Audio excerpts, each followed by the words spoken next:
Mr. Romántico. Kumusta po kayong lahat, mga giliw naming tagapakinig? Inaanyayahan ko po kayong pakinggan ang pagsasadula ng mga liham kasaysayan ng pag-ibig na padala ng ating mga taga-subaybay at bibigyan buhay ng inyong mga paboritong bituin sa radyo. Mga kasaysayang nagtatampo ng mga pusong sugatan, mga pusong sawi, at mga pusong punong-puno ng pagmamahal. Lahat po yan dito sa ating tulang. Mr. Romántico.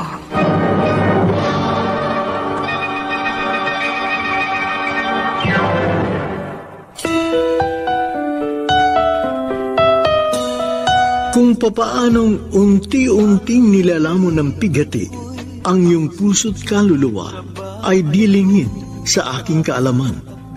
Sa lahat ng sandali, nababatid kong nababalot ng panaghoy ang iyong kalooban. Bawat patak ng iyong luha ay nakakapagod at nakapanlulumong pagmasdan. Subalit, ang pagdurusa mo ay aking tutuldukan kung mamahalin mo lang ako. Kung mamahalin. Magandang umagang muli. Narito na ngayon ang kasaysayang tampok sa ating palatuntunan. Ang sulat ay padala ng isa nating taga-subaybay mula sa kaibiga Valenzuela at siya'y nagpatawag sa pangalang Crispin. Dear Mr. Romantico, hindi inaasahan ni Clarita na dadalhin siya ni Wilson sa hindi kanais-nais na lugar. At ito na marahil ang pinangangambahan niyang pagkakataon na kung saan ay kailangan niyang mamili kung alin ang dapat niyang pakinggan. Ang ibinubulong ba ng kanyang konsensya at isipan o ang hinaing ng kanyang marupok na damdamin? Magmamahal sa'yo. Bakit mo ko dinala dito? Malinaw naman ang usapan natin, hindi ba? No sex before marriage. Bakit, Clarita? Wala ka bang tiwala sa akin? Makakasal na naman kita. Hindi naman yun ang problema, Wilson eh. May prinsipyo akong pinaninindigan, alam mo yun. Hindi na uso ang prinsipyo mo. At hindi na rin yan bagay sa modernong panahon. Sa'yo hindi na uso yun. Pero magkaiba tayo ng pananaw. Kung ganun, ayaw mo? Hindi naman sa ganun.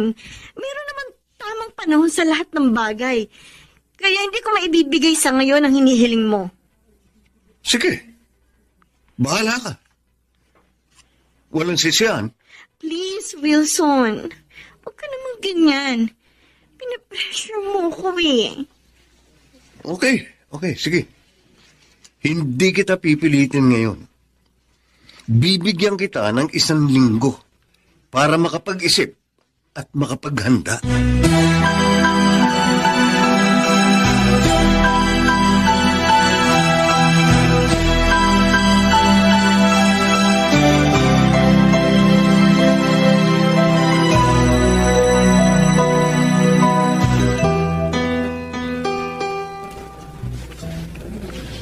Ano po bang gagawin ko?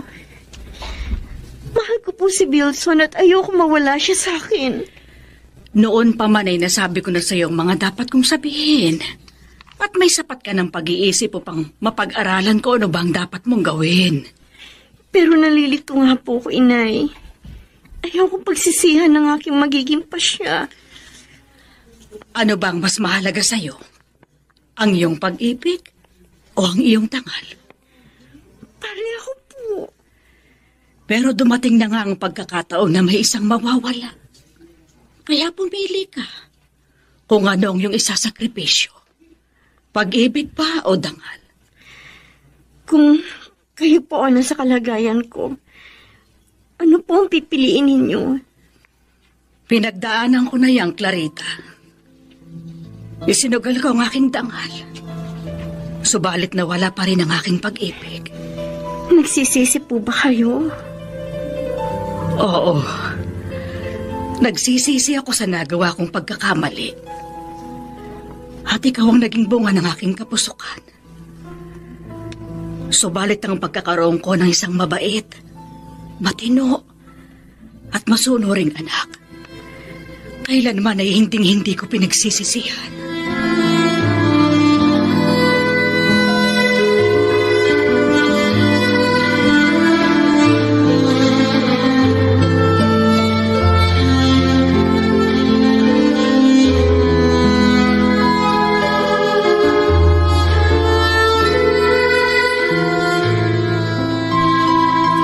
Mukhang malungkot ka yata.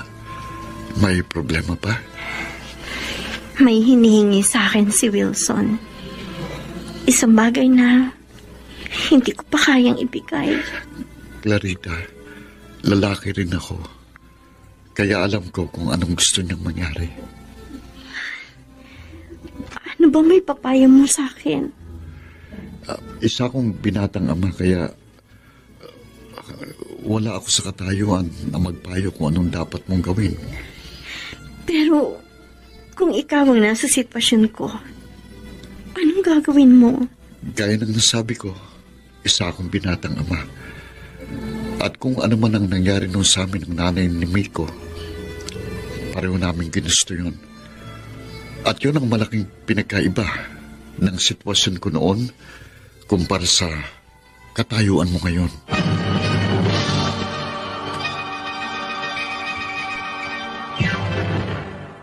Mr. Romantico. Mamahalin mo lang ako. Mr. Romantico, humingi ng payo sa akin si Clarita at kung magiging makasarili ko, ay sasabihin ko sa kanyang makipag-iwalay na sa kay Wilson. Subalit iginalang ko pa rin ang kanyang damdamin. At isa pa, ay buhay naman niya yon. Kaya siyang pintor na guguhit at magpipinta ng kanyang magiging kapalaran. Ano ka ba naman, Crispin? Pagkakataon mo na yun. Sana diniscourage mo na lang siya o sinulsulan. Malay natin, makinig siya at makipag-break siya kay Wilson. Obet, mahal ko si Clarita. Kaya hindi ko siya didiktahan. Pero pagkakataon mo na nga yun at tulungan siya. Kung paano niya iingatan ang kanyang dangal. May katwiran ka. Pero gaya ng nasabi ko, ayokong panghimasukan ang kanyang personal na buhay. Crispin, hindi panghihimasok ang tawag doon, kundi pagmamalasakit. Paano kung kakasyan siya ni Wilson pagkatapos niya makuha ang kanyang gusto? Kahit naman anong sabihin ko kay Clarita, siya pa rin ang masusunod sa gusto niyang mangyari. Lagi kitang tinatanaw. O ano? Nakapagpasya ka na ba? Oo. Pero tatanungin muna kita. At sana maging honest ka sa akin. Sige, magtanong ka. Wilson, talaga bang mahal mo ko? Ano bang klaseng tanong yan? Siyempre, mahal kita. 6 na buwan akong nagtiyaga sa panunuyo sa'yo at 3 buwan na kitang girlfriend. At sa loob ng panahong yun, walang ibang babae na nalink sa akin dahil loyal ako sa'yo. Kaya yung dangal ko ang hinihingi mong kapalit ng mga effort mo at pagiging loyal mo sa akin? Ang dami mo naman satsat eh. Oo, o hindi lang naman ang isasagot mo kung papayag ka sa gusto ko. I'm sorry, Wilson. Pero paninindigan ko ang aking conviction. Okay. No problem. Oh, teka sandali. Saan ka pupunta? Wilson, ano ba? Bumalik ka dito. Hindi pa tayo tapos mag-usap.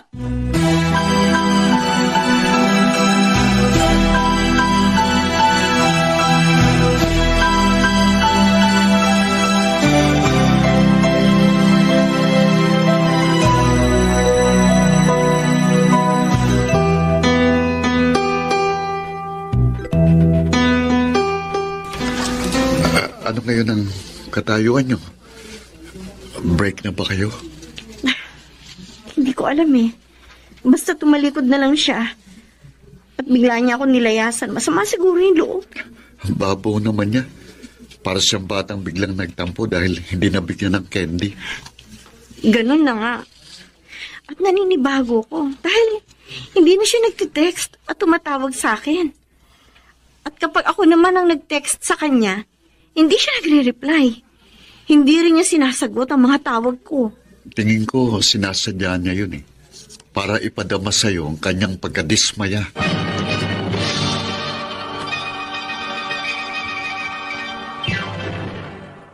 Mr. Romantico. Mamahalin mo lang ako. Mr. Romantico, dama ko ang lumbay ni Clarita dahil sa hindi nila pagkakaunawaan ni Wilson. At nalulungkot din ako para sa kanya. Kung magagawa ko lang sana ay ako nang sasalo sa nahuhulog niyang puso. Hindi ko yun nahayaang bumagsak at magkapira-piraso. Papahirin ko ang luha sa kanyang mga mata at papawiin ko ang hinagpis na kanyang nadarama. Mag-isang linggo nang hindi ko nakikita ang kotse ni Wilson. Mukhang nagkakalabuan na nga sila at madalang na rin lumabas ng bahay si Clarita. Mukhang dinamdam niya ang pangyayari.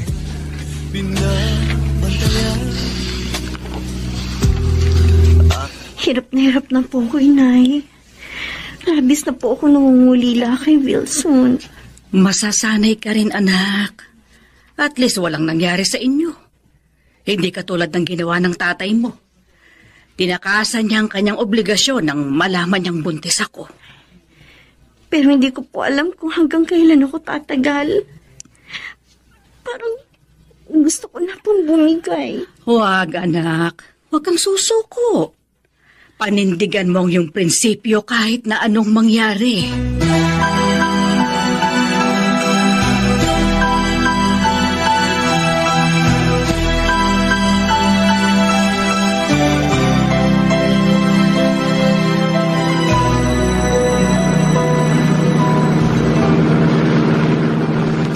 Paano yan, Wilson?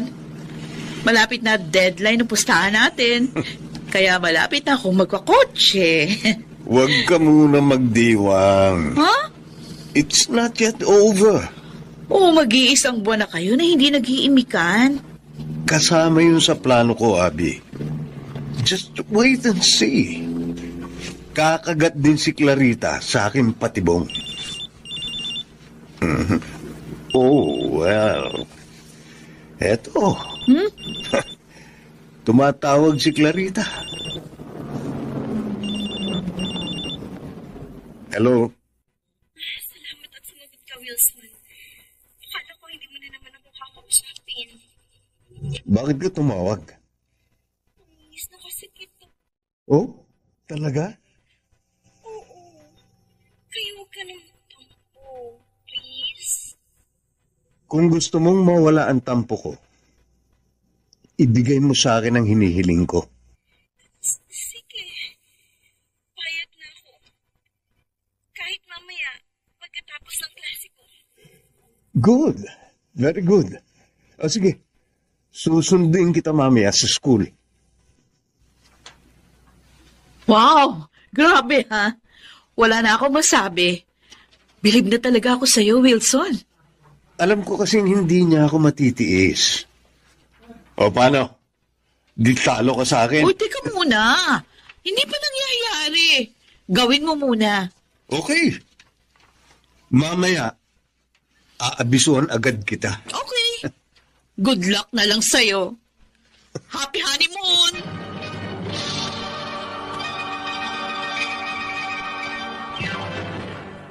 Mr. Romantico. Lagi kitang tinatanaw.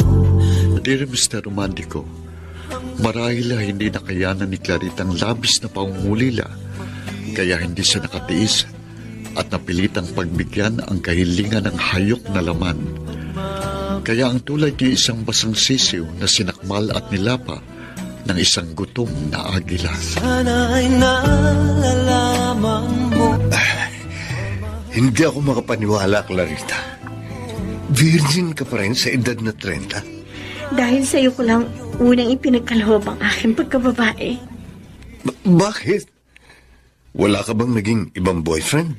Meron, 2. At pareho silang nakipag-break sa akin dahil tinanggihan ko ang hinihiling nila. Kaya pala tinanggihan mo rin ako.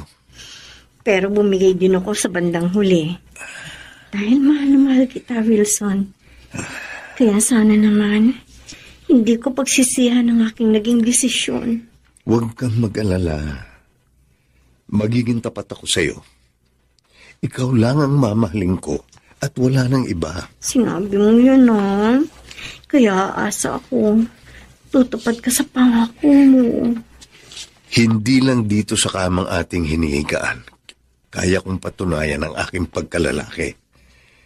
May isang salita ako. Kung anong sinabi ko, kaya kong panindigan. Oh, I love you. I love you. Love you so much, Clarita. I love you more, Wilson. I love you. I love my heart. Patawarin niyo po ako, Nay. Kung hindi ko napanindigan ang aking prinsipyo. Naintindihan kita, anak. Basta't masaya ka sa iyong naging pasya, magiging masaya na rin ako. Opo, Inay. Masaya po talaga ako. Dahil sa kauna-unahang pagkakataon, ay naranasan ko't naramdaman ng lubusan kung paano magmahal. Pero huwag ka rin masyadong umasa, anak. Dahil dito mo palang masusubok ang hangganan ng pagmamahal ni Wilson sa'yo. Kaya ihanda mo yung sarili. Dahil walang bagay na tiyak sa mundong ibabaw. Alam ko naman po yun, Inay. At nakahanda akong harapin ang anumang consequence ng aking desisyon.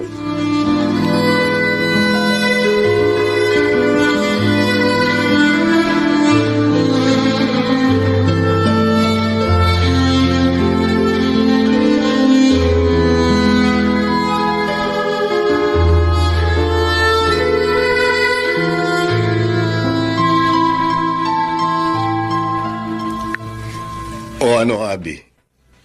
Mission accomplished. Hindi lang pasok sa banga, kundi basag pa ang banga. Ay di wow. Congratulations. Congratulations lang. Bakit? Ba, hindi mo pwedeng ganun lang. Panalo ako sa pustahan. Kaya maniningil ako. Ano, gagawin mo akong kotse? The way we used to? Siyempre. Namiss ko kaya yung asim mo. Wala. Game? Sure, no problem. At patutunayan ko sa'yo na mas masarap pa rin ako at mas maasim kumpara kay Clarita.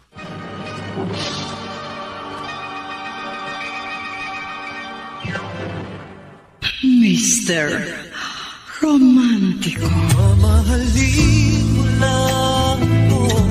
Mr. Romantico, hindi naging tapat sa kanyang pangako si Wilson dahil pagkatapos mismo na kanilang pulot-gata ni Clarita ay mabilis na lumipat ng kandungan ang taksil na binata. Nagpapatunay lang yon na hindi talaga pag-ibig ang nagpapaikot ng mundo ni Wilson kundi init ng makamundong laman. Nag-iisa. Oo, ngayon. Ano masasabi mo?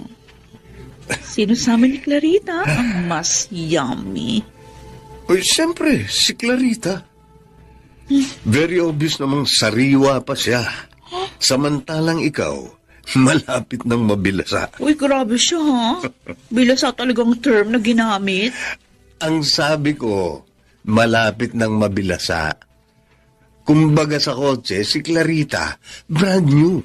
Samantalang ikaw, second hand. Pero in fairness, mahusay pa rin ang iyong performance. Kasi doon ako pwedeng bumawi.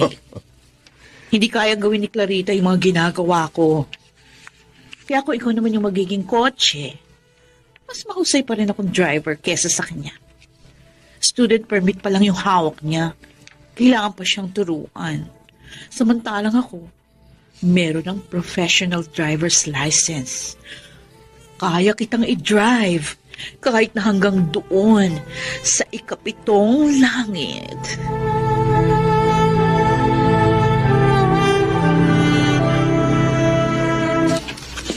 Sa palagay mo ba, tama ang ginawa ko? Sa totoo lang, hindi ko alam. Dahil ganyan din ang tanong ko noon sa aking sarili. Basta isang bagay na aking natitiyak ng mga sandaling nakatapak ako sa ulap. Masarap at matamis ang lasa ng pag-ibig. Sang-ayon ako sa'yo. Dahil hindi ko kayang ipaliwanag ang kakaibang saya habang naglalakbay ako papuntang langit. Oo, masarap makarating sa langit. Pero walang kasing pait kapag bigla kang bumagsak sa impyerno. Huwag naman sana mangyari yun sa akin, Crispin. Sana nga, Clarita. Pero ang buhay ay parang gulong. Kaya magdiwang ka na habang ikaw ay nasa ibabaw. Dahil siguradong ikaw ay magluluksa kapag napunta ka sa ilalim. Binabantayan. Ayos ha. Pasok ang 9 ball. Ang galing mo, Crispin. Isang sargo lang. Pasok ang 9 ball. Para lang jowa ni Ma'am Clarita. Sinabi mo pa. Matinik talaga at matulis ang Wilson na yun. Hindi ko talaga akalaing bibigay sa kanya si Clarita. Gayong very conservative siya. Ganun talaga.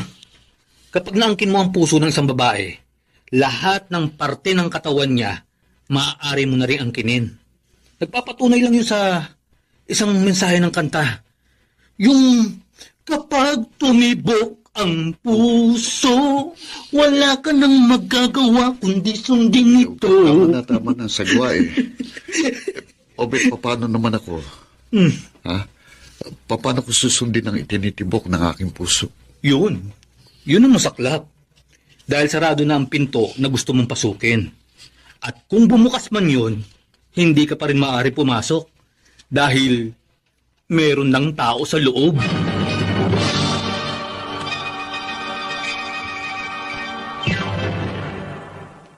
Mr. Romantiko. Mamahalin mo lang ako. Mr. Romantiko, hindi ko alam kung paano ko susupilin ang aking damdamin dahil pag-aari na ng iba ang puso ng babaeng gusto kong pag-ukulan ng aking pagsintang wagas at dalisay. Aanhin ko nga bang damo kung hindi ko na maaaring ipakain sa kabayo? Nag-iisa. May gusto ko itanong sa'yo, Crispin. Ano yun? Wala ka na bang balak na mag-asawa? Siyempre meron. Pero walang magkamali eh. Ang sabihin mo, pihikan ka lang. Imposible namang walang magkagusto sa'yo. Mabait ka, masipag, maalalahanin, at responsable. Alam mo, mapalad ang babaeng mamahalin mo. Sayang, Clarita. Mapalad ka sana kung nagkataon. Ha? Ha? May sinasabi ka ba, Crispin? Ako? Juan, ang sabi ko, darating din sa takdang panahon ng babaeng nakalaan para sa akin. Mamahalin mo lang ako. Clarita, kailan uli? Anong kailan? Alam mo nang ibig kong sabihin. Wilson, mahigit 2 linggo pa lang ang nakakalipas pagkatapos na nangyari sa atin, hindi ba? Ayun na nga eh. Ang tagal ko nang nasasabik sa'yo. Parang ayoko na, Wilson. Ayan ka na naman eh. Magkukulitan na naman ba tayo? Paghihintayin mo na naman ba ako ng ilang buwan? Basta, ayoko pa. Kaya wag mo na ngayon. Kailan nga? Ewan ko. Bahala na.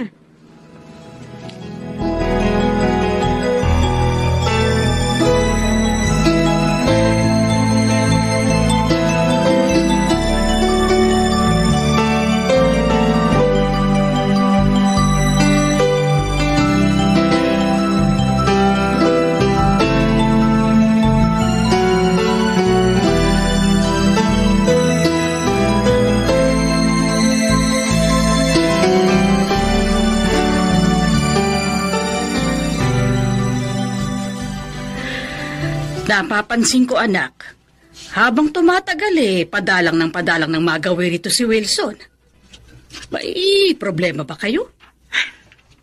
Mukhang bumabalik po siya sa dating gawi.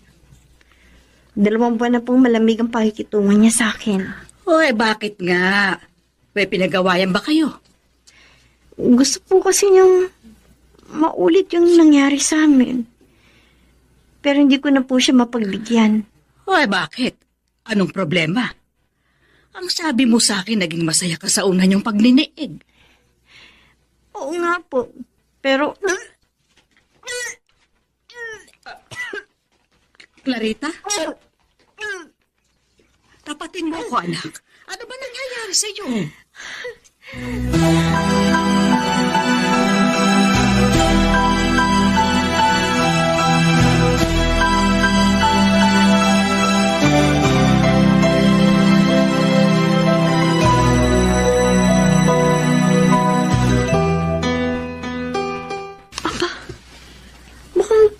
Kotse ni Wilson ang papalabas ng motel na ito, Kanya nga. Plate number ito ng kotse niya. Haharangan ko. Wilson! Clarita? At kasama mo si Abby? Anong ibig sabihin nito?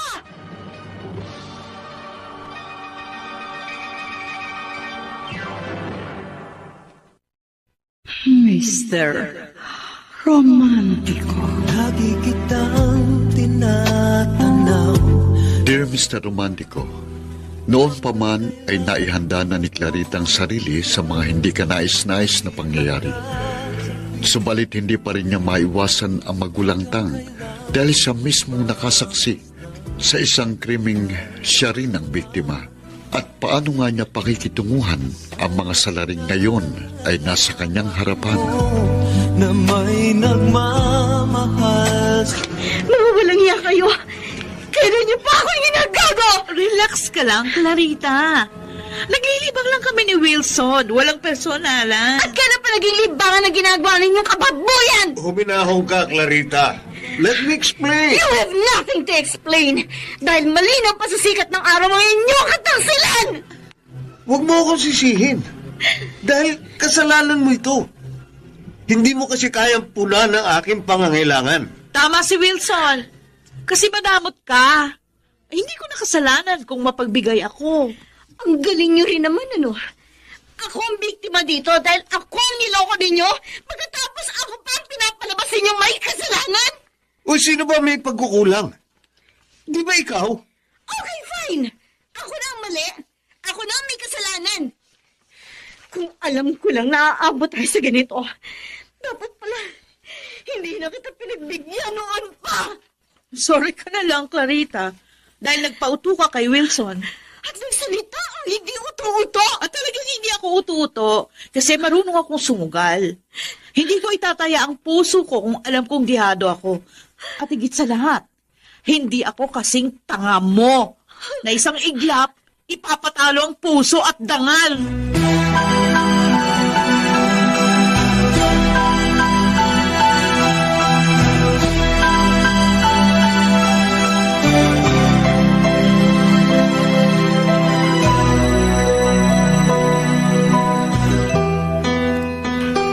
Tama si Abby. Marahil nga naging tanga ako. Hindi ko pinakinggan ang isip ko. Kaya eto, akong talunan. Bakit nga ba ako nagtiwala kay Wilson? Gayong alam ko naman mapaglaro siya sa pag-ibig. Pero ano magagawa ko kung siyang itinibok ng puso ko? Clarita? Crispin? Oh, saan ka pupunta? Uuwi na. Uuwi na? Nakalagpas ka na sa inyo Oh, narito ka na sa tapat ng bahay namin. Ganun ba? Pasensya ka na. Lutang kasi ang isip ko Bakit? Ano nangyari? At mukhang namumugtong mata mo. Anong problema? Nahuli ko sina Wilson at Abby. lumabas sila ng isang motel. Ano? Akala ko pa naman matinong lalaking yun. Kung ganun siya kagwapo, ganun din siya kagago, no? Tama ka, Crispin. Nagpanggap lang siyang matino. Pero ang totoo, manliloko talaga siya. Teka muna. Bakit ba dito tayo nag-uusap? Halika, pumasok ka muna sa loob. Langit ang bibigay sa Paano yan, Wilson? Wala na kay ni Clarita. So what? Walang problema. Ganun talaga eh. Eh di single ka na uli. Okay lang. Marami namang babae dyan. Tama ka. Andiyan ka naman eh. Ha, Wilson, alam naman nating pareho na naglalaro lang tayo. Kaya mag-enjoy na lang tayo. Mahirap maging seryoso sa pag-ibig. Oo nga. Sakit lang ng ulo. Oo. Ay, Diyos ko! Wilson! May mga kasamang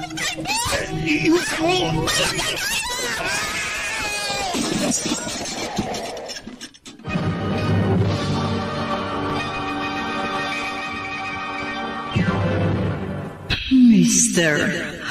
Romantico. mamahalin mo lang po. Tunay nga mabilis ang balik ng karma, Mr. Romantico. Dahil sa isang iglap, pinagbayaran ni na Wilson at Abby ang kanilang kataksilan. Tadhana ang sumingil sa kanilang mga naging utang. Ka na mangangapa. Ano ngayon ang balak mo, Clarita? Makikipag-break ka na ba sa kanya? Dapat lang, Crispin. Dahil ayoko ng patuloy na maging tanga. Hindi ka naman tanga. Umibig ka lang at nagtiwala sa maling tao. Parang ako lang. Mali rin ang taong minahal ko. At least ikaw, matagal na nakabangon. Samantalang ako, ngayon pa lang nadapa. Don't worry. Narito lang ako. Isang matapat na kaibigang handang dumamay sa'yo. Maraming salamat, Crispin. May tumatawag sa'yo. Sino kaya ito? Numero lang ang rumihistro sa cellphone ko. Hello? Yes. Ako nga. Bakit po? Opo, kalala ko po siya. Ano? Sa ospital po yan. Sige po, pupunta ako. Clarita, sino kausap mo? At sino nasa ospital? Isang concerned citizen ang tumawag sa akin. Nakita nila sa cellphone ni Wilson yung number ko na huling tinawagan ni Wilson. Kaya tinawagan ka. Oo. Bakit? Ano ba nangyari kay Wilson? Na-accident silang dalawa ni Abby. Ganun ba? O sige, puntahan natin ang sinabing ospital.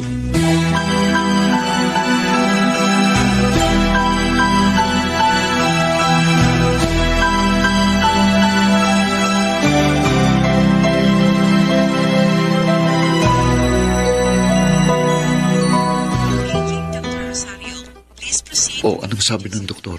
Kumusta na sila? Patay na si Abby. Ha? Dead on arrival. Kaya nandun siya sa morgue. Si Wilson, anong nanglagay niya? Marami siyang bone fracture sa iba't ibang bahagi ng katawan. Pero malubha ang naging pinsala ng kaliwa niyang paa. Kailangan daw yung putulin. Ganun ba? Oo. Nakakalungkot naman ang sinapit nila. Tama ka. Dahil sa kabila ng kasalanan nila sa akin, nalulungkot pa rin ako sa sinapit nila.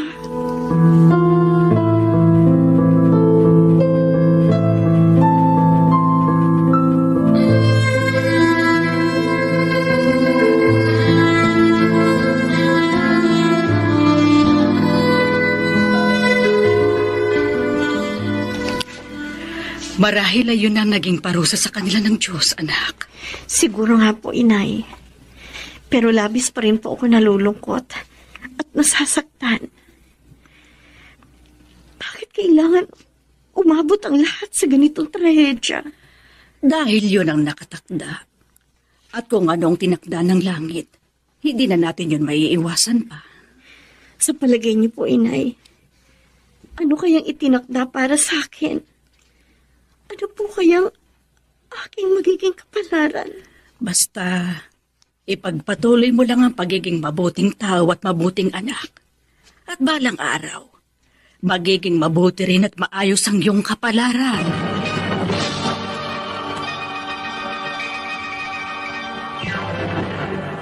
Mr.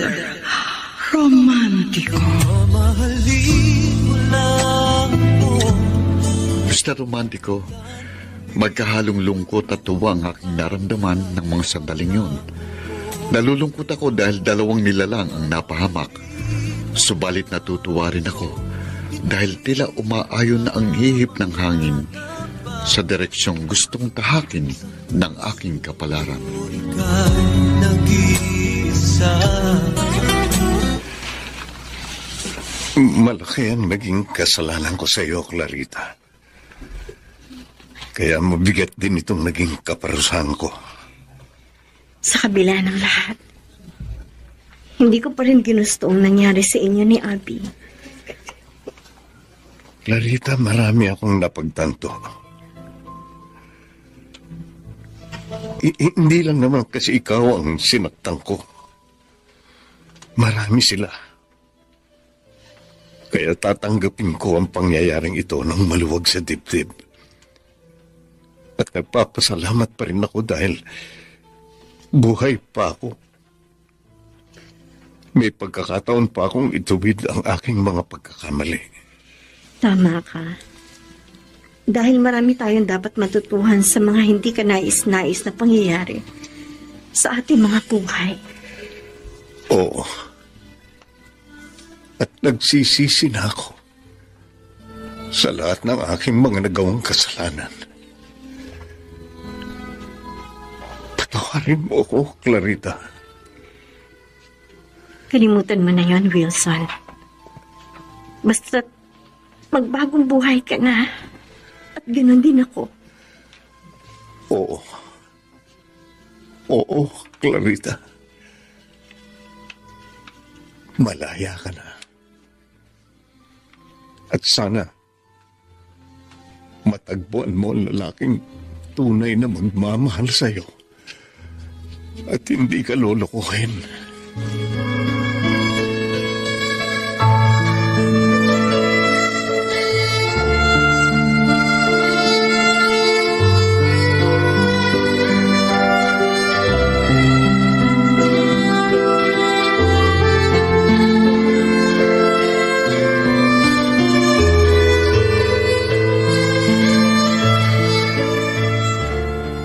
Nalulungkot din ako, anak, pero ganun talaga ang buhay.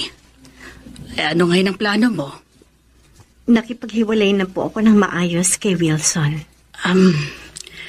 Paano nga pinagbubuntis mo?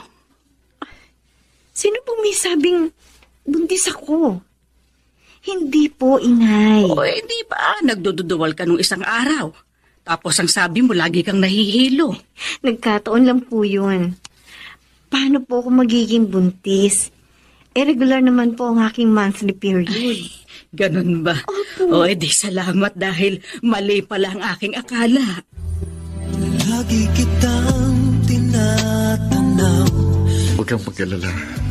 Dahil gaya ng nasabi ko, tutulungan kitang makamove on. Salamat, ha? Isa ka talagang tunay na kaibigan.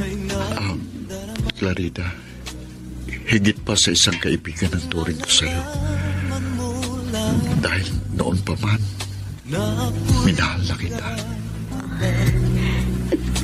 Crispin. Magtiwala ka sa akin. Kung bibigyan mo ako ng pagkakataon, akong tutupad ng pangakong inasahan mo kay Wilson. Hindi madali ang lumimot. Pero, hindi rin naman siguro mahirap mahalin ang isang katulad mo. Oo, Clarita. Kung mamahalin mo lang ako, pangako, hindi ka na muling luluha pa. Sa puso ko ika'y